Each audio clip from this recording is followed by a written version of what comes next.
नमस्कार दोस्तों, संगम परिवार में आपका स्वागत है। मैं शैलेंद्र आज फिर एक नई कक्षा के साथ उपस्थित हुआ हूं। दोस्तों, इस क्लास में हम मध्य प्रदेश शिक्षक भर्ती वर्ग 2 की परीक्षा की तैयारी कर रहे हैं। उससे संबंधित जो जो इकाइयाँ लगी हुई हैं उन इकाइयों पर हम क्रमशः प्रतिदिन प्रश्नोत्तरी करते हैं। दोस्तों, आज की इस प्रश्नोत्तरी में हम समास का जो समासों में जो प्रथम समास है, व्ययी भाव समास से संबंधित कुछ प्रश्नों को देखेंगे और प्रतिदिन प्रयास करेंगे कि समास के कुछ कुछ प्रश्नों को लेकर के समास का जो पूरी यूनिट है, यूनिट नंबर 6, उसको हम कवर करें। या जो पिछले सालों के जो प्रीवियस ईयर के पेपर हैं उनमें जो प्रश्न पूछे गए हैं उन प्रश्नों को भी बार बार जो टीजीटी पीजीटी लेवल के हैं उनको पढ़ें, जिससे कि हमको वो उदाहरण भी याद हो जाएं और उस तरह से बनने वाले सारे प्रश्न। इससे पहले यदि अभी तक हमारे जो दोस्त इस वीडियो को पहली बार देख रहे हैं और चैनल को सब्सक्राइब नहीं किया है तो चैनल को सब्सक्राइब कर लें। साथ ही बेल आइकन के बटन को दबा लें कि इस तरह की जितनी भी वीडियो हम बना रहे हैं वो आप तक समय पर पहुंच जाएं। साथ ही दोस्तों, कुछ मित्रों को इस वीडियो का पीडीएफ भी प्राप्त करना होता है, तो उनसे भी निवेदन है कि वे हमारे संगम स्टडी टेलीग्राम चैनल को भी ज्वाइन करें। वहाँ पर प्रतिदिन की वीडियो की पीडीएफ शेयर की जाती है। आइए दोस्तों, अधिक समय नहीं लेता हूँ, हम प्रथम प्रश्न की ओर बढ़ें। और प्रथम प्रश्न आपको अपनी स्क्रीन पर दिखाई दे रहा होगा। समासः कः, समास क्या है? तो दोस्तों, क्या वर्ण विधि है, पद विधि है, या सर्ववाक्यम या अथवा अनेक पदीकरणम है? तो दोस्तों, हम पढ़ते हैं, जब हमने संधि का प्रश्न देखा था तो उसमें एक प्रश्न देखा था, संधि क्या है? वर्ण विधि है ना। वहाँ पर वर्णों का मेल होता है, जैसे स्वर वर्णों का, व्यंजन वर्णों का, या स्वर व्यंजन वर्णों का अथवा विसर्ग के साथ। तो वर्णों का वहाँ पर क्या होता है? मेल होता है। ठीक है, इसलिए हम उसको क्या बोलते हैं? वर्ण विधि। किसको? संधि को। पर यहाँ पदों का मेल होता है, किसमें? समास में।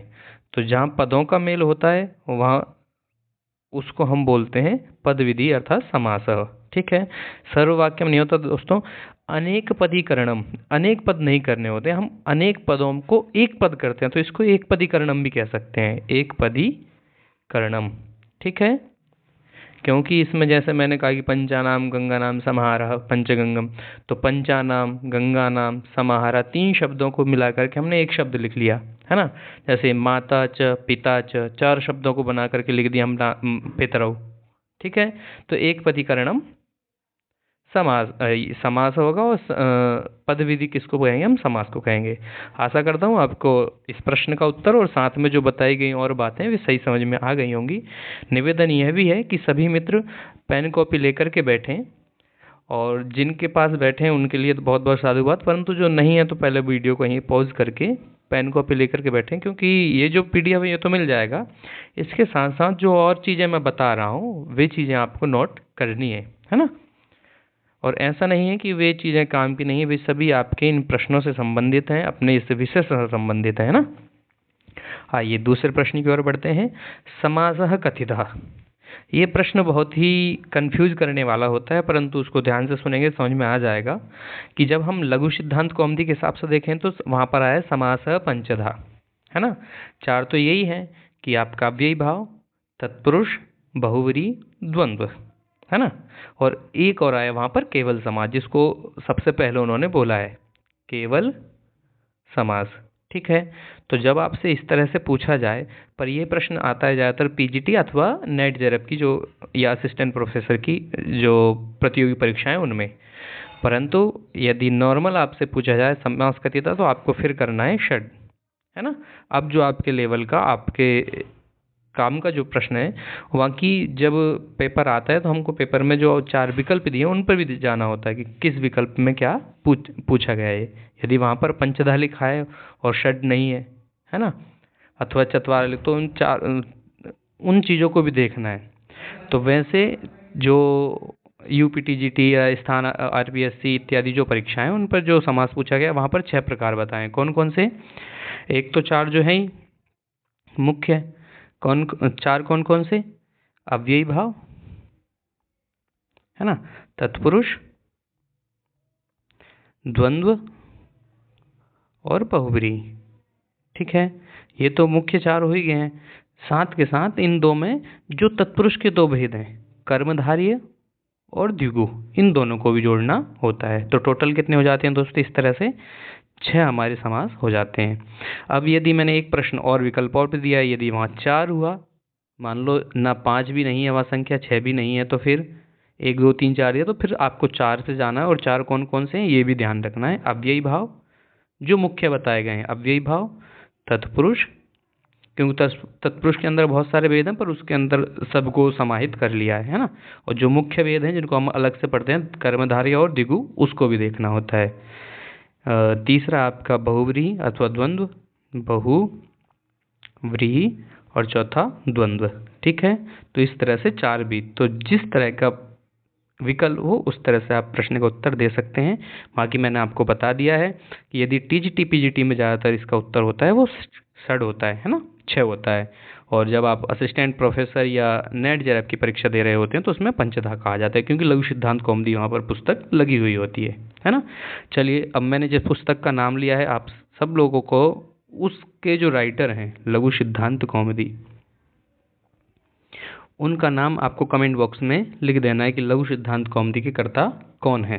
ठीक है, चलिए अगले प्रश्न की ओर बढ़ते हैं। आशा करता हूँ आपको वीडियो की जो प्रश्नों की जो व्याख्या है, क्योंकि हमारे टाइटल में क्या लिखा रहता है, व्याख्यात्मक प्रश्नोत्तरी, तो जो जो प्रश्नों के साथ अन्य चीज़ें बताई जा सकती हैं उनको बताने का प्रयास करता हूँ। आइए इसी के साथ हम तृतीय जो प्रश्न है, तीसरा प्रश्न, उसको देखते हैं। समासस्य व्याकरण सम्मता परिभाषा अस्ति। दोस्तों पहले प्रश्न को सही से पढ़िए फिर उत्तर करना है ना।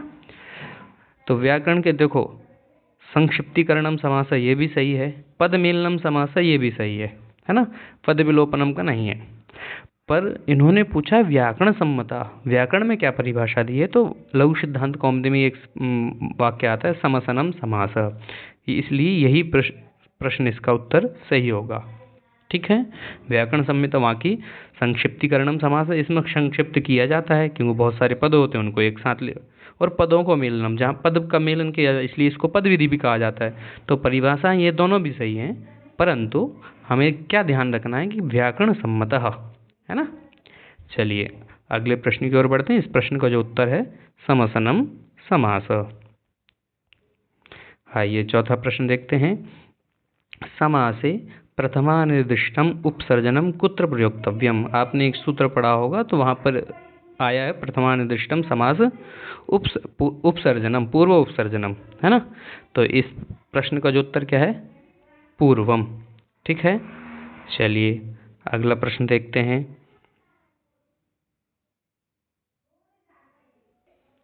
चलिए क्या है, विशेष संज्ञा विनिर्मुक्तः कः समासः।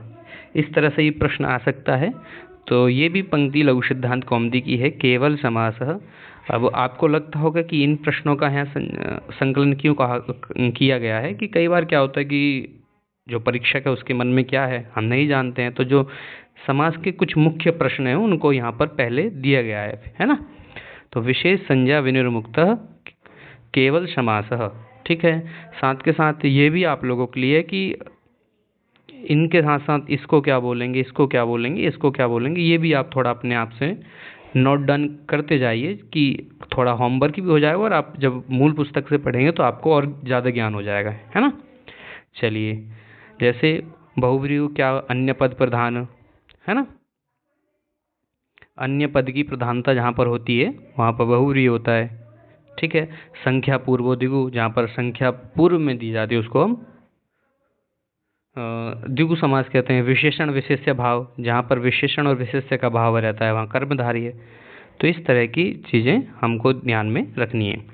चलिए अगले प्रश्न की ओर बढ़ते हैं दोस्तों। प्रश्न नंबर 6।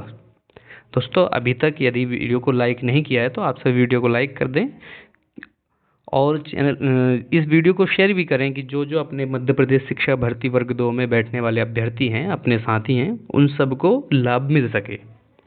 ठीक है, आइए प्रश्न देखते हैं क्या है। अव्ययी भाव भवति, अव्ययी भाव होता है।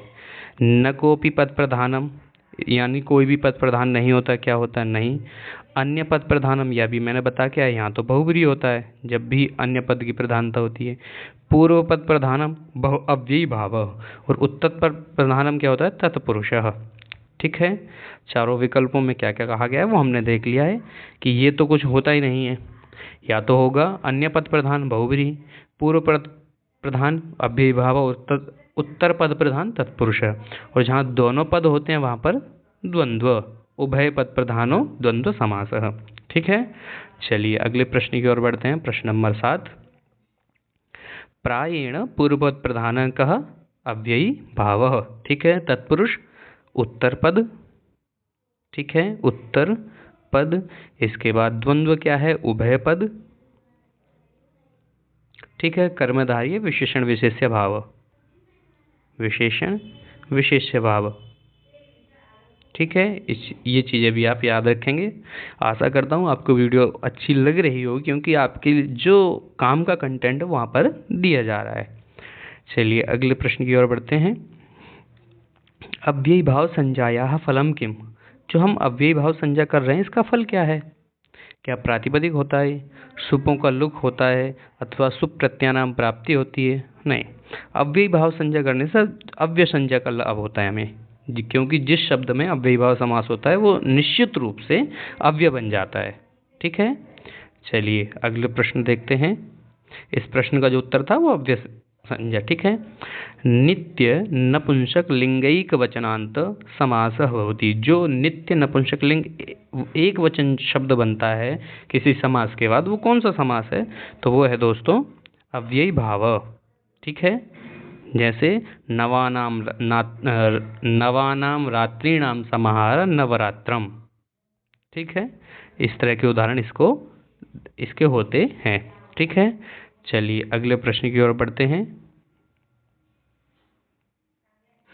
यथारूपम पदे समास। देखिए, जब हम अव्ययी भाव समास देखते हैं, है ना, अव्ययी भाव समास में जो अव्ययम विभक्ति समीप समृद्धि करके सूत्र है द्वितीय अष्टाध्यायी के द्वितीय अध्याय का पहले पाद का छठा सूत्र, लगभग जितना मैं याद कर पा रहा हूँ, उसमें 16 तरह से बताया है, और उन 16 में से एक शब्द है यथा, और यथा से 4 प्रकार से होता है समास, है ना। और इसमें किसी को डाउट है तो एक बार जा कर के उस सूत्र को देखें तो आपको समझ में आ जाएगा। एड्रेस क्या बताया मैंने? दूसरा अध्याय पहला पाद और लगभग छठा सूत्र, है ना, अष्टाध्यायी का। तो वहाँ पर 16 है और चार प्रकार से यथा से वो बनते हैं, विप्सा इत्यादि अर्थों में। ठीक है, तो वहाँ पर यथा से जो बनता है, तो ये यथा शब्द से ही आया है, यथारूपम, यथाशक्ति, है ना। तो ये किस में बनता है? अव्ययी भाव समास में। ठीक है, चलिए जिस शब्द में संख्या पूर्व में होगी वहाँ पर संख्या पूर्वोद्योग, कुछ अपवाद भी मिलते हैं जैसे पंचगंगम इत्यादि, उन पर भी हम आगे बात करेंगे। ठीक है, माता पितरौ द्वंद्व समास। ठीक है, बहुव्रीहि, यहाँ पर किसी शब्द को विशेषण विशेष्य के रूप में प्रयोग किया गया है तो वहाँ पर बहुव्रीहि समास होता है। चलिए अगले प्रश्न की ओर बढ़ते हैं दोस्तों। अधिहरि इत्यस्य अलौकिक विग्रह भवति। अधिहरि शब्द का अलौकिक विग्रह क्या होगा? क्या हरि अधिगी होगा, या अधिहरिसु होगा, अधिगी अधिसु होगा, अथवा हरौ इति सु होगा? क्या होगा दोस्तों? उत्तर दीजिए। आप उत्तर देने का तात्पर्य है कि आप अपने मन में सोच लें, क्योंकि अपनी जो वीडियो है वो लाइव तो नहीं है, तो या तो कमेंट बॉक्स में उत्तर करें या फिर आप सोच लें कि हाँ इसका ये उत्तर हो सकता है। तो इस प्रश्न का उत्तर क्या होगा दोस्तों? हरि, इसका अलौकिक जो विग्रह होगा, एक होता है लौकिक विग्रह, एक होता है अलौकिक विग्रह। ये भी प्रश्न पूछा जा सकता है, विग्रह कितने प्रकार के हैं समास अनुसार, है ना। तो एक लौकिक एक अलौकिक। तो जो अलौकिक विग्रह होता है वो व्याकरण सम्मत होता है, लौकिक विग्रह जिसका हम समाज में प्रयोग करते हैं। तो अलौकिक क्या है? हरि प्लस इसमें सप्तमी गी, सुऔजस इत्यादि का जो है, फिर अधि और सु। ठीक है, इसको आप याद रखेंगे। चलिए अगला प्रश्न देखते हैं। विष्णोः पश्चात, ये भी उसी सूत्र से आया है ना। विष्णु पश्चात, वहाँ पर एक शब्द पश्चात भी है, उस पश्चात के अर्थ में विष्णु पश्चात इत्यस्य संपूर्णम पदम, इसका हम संपूर्ण पद बनाएंगे, संक्षिप्त समसमनम करेंगे, अर्थात समास करेंगे तो क्या बनेगा, उपविष्णु बनेगा, अनुविष्णु बनेगा, अनुविष्णवे बनेगा या अनुविष्णु बनेगा। तो दोस्तों उप आता है कुंभस्य समीपम उपकुंभम इत्यादि रूपों में, है ना। कुंभस्य समीपम, है ना। तो फिर वहाँ क्या बनेगा, उपकुंभम, जैसे उप गंगायाः समीपम उपगंगम, परंतु जब वो पश्चात अर्थ में आएगा तो जो शब्द दिया है उसको सीधा सीधा प्रातिपदिक के रूप में लिखें अनुविष्णु, ठीक है, विष्णु पश्चात अनुविष्णु। चलिए, ना तो ये ऊपर के जो 3 ये नहीं बनेंगे और जो उप से बनते हैं उसका भी मैंने उदाहरण आपको दे दिया है। आइए अगले प्रश्न की ओर बढ़ते हैं। अगला प्रश्न क्या कहता है, सुमद्रम पदे कः समास। दोस्तों दोबारा फिर उसी सूत्र को देखेंगे, अव्ययम विभक्ति समीप समृद्धि इत्यादि को, तो वहाँ पर फिर हमें एक समृद्धि अर्थ में एक दिखाई देगा और वहाँ पर बनता है मद्राणाम समृद्धि सुमद्रम, ठीक है। तो ये किस समास में बना, अव्ययी भाव समास में, ठीक है। कर्मधारय में क्या बनेगा, जैसे महाभाष्यी शब्द है, ये कई बार बहुत पूछ लिया जाता है, महाभाष्य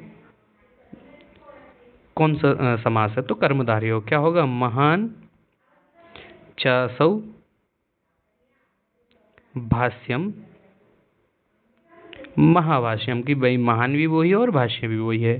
जैसे एक शब्द और पूछ लिया जाता है नीलोत्पलम, भाई नीला भी वही है और उत्पल भी वही है, नीलोत्पलम, ठीक है। इस तरह के कर्मधारय, और कुछ जो ज़्यादा पूछे जाने वाले शब्द हैं या उदाहरण हैं उनको हम आने वाली वीडियो में धीरे धीरे देखते जाएंगे। जब परीक्षा होगी, वैसे भी आपको पता है परीक्षा की डेट बढ़ा दी गई है, तो जब परीक्षा का समय होगा उस तब तक हम बहुत सारे उदाहरणों को, बहुत सारे प्रश्नों को, अलग अलग पैटर्न को समझ जाएंगे और आंसर करना हमको आसान हो जाएगा। आइए अगला प्रश्न देखते हैं।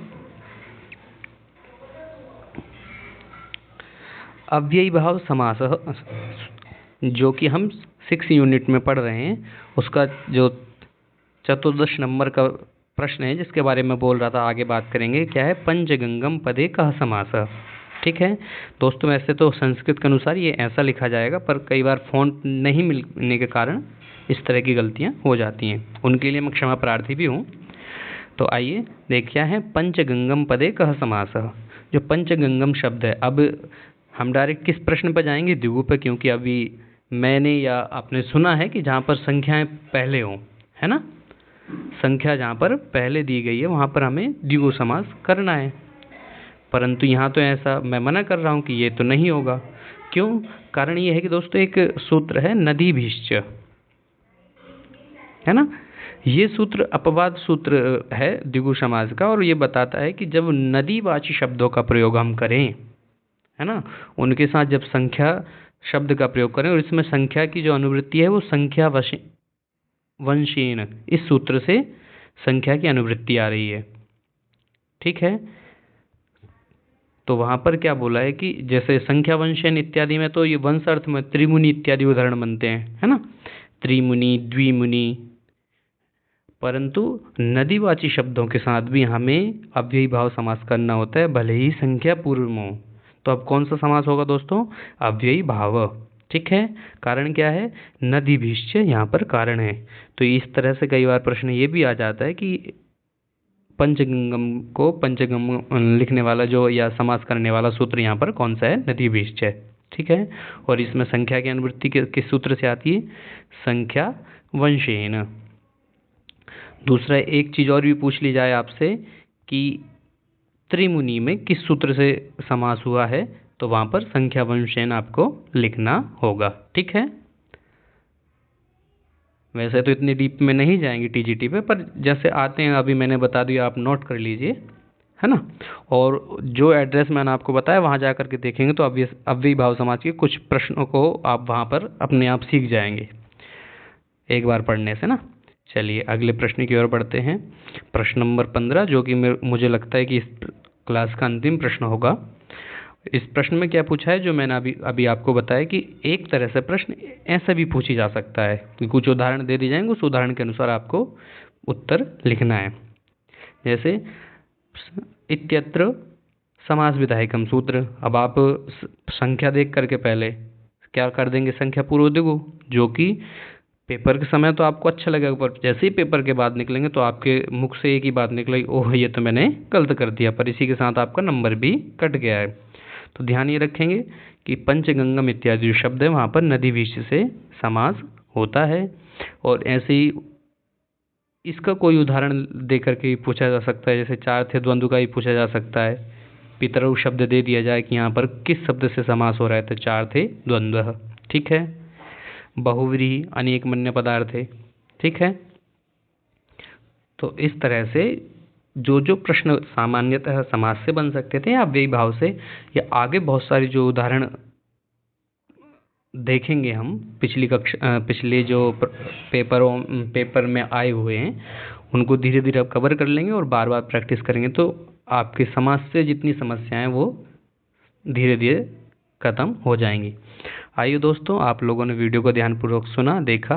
आशा करता हूँ आपको वीडियो पसंद आया होगा, और अभी तक जिन साथियों ने वीडियो को लाइक नहीं किया तो वीडियो को लाइक करें, शेयर करें और चैनल को सब्सक्राइब कर लें, जिससे कि हमारी प्रत्येक वीडियो आप तक समय पर पहुँच सके। फिर मिलते हैं दोस्तों एक नई वीडियो के साथ, नए प्रश्नों के साथ। इसी तरह के अलग अलग पैटर्न के जो प्रश्न हैं उनसे आपको रूबरू कराएंगे। इसी के साथ नमो नमः, धन्यवाद।